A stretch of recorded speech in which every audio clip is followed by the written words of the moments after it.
Hi, my name is Tom with Beil Plumbing, and I'm going to show you how to replace your dirt and sediment filter, most likely connected to your water softening system.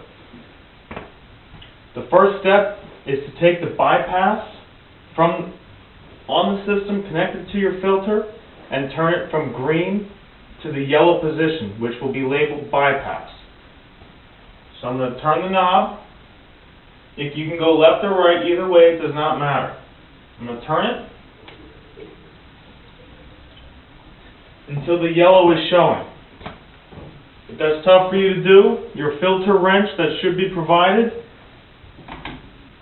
fits on there as well and will help you with leverage in turning your bypass.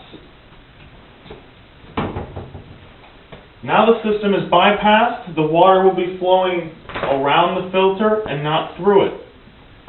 The next step is very critical. You want to relieve the pressure from the system to assure that you can remove the filter and to minimize the mess. There's going to be a piece of tubing attached to the filter itself that has a valve on the end of it.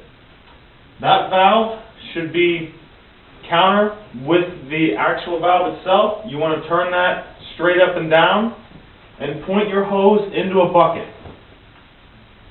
Open that up. And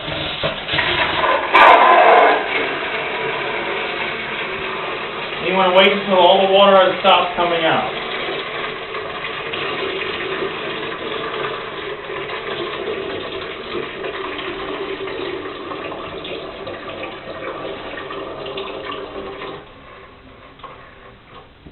Now your system is depressurized. You want to take your filter wrench, attach it to what we call the housing, which is the bottom of the filter, and you want to turn it to the left. Again, make sure the bucket is underneath.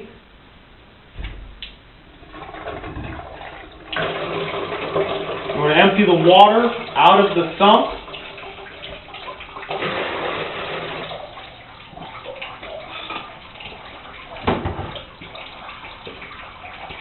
You want to take a rag and you want to wipe the inside of the housing, the sump, and get it clean. You can rinse it out with water, however you'd like to do it.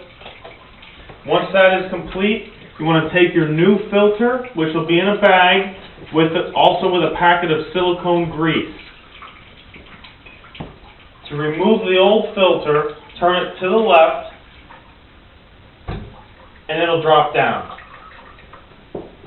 Take your new filter, stick it in the same way it came out, and turn it to the right. Until you can't turn anymore, it'll lock in place. That's it.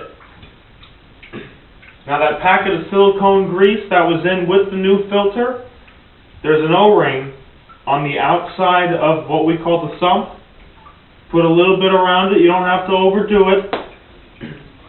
Once the grease is around the O-ring, you want to reassemble the housing, turn it to the right.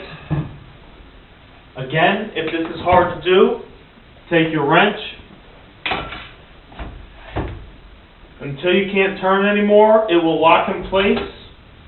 Once it's tight, it's tight. There's also arrows that will line up. You may or may not be able to see those. Now, it's very important that you don't miss this step or you will have a mess. That valve that you opened in the prior step, you want to make sure you close that back to the way it was before, or water will come out during the next step. Once that valve is closed, you want to take your bypass and put it back to the green or service position. And I'll use the filter wrench for this. The noise you hear is normal.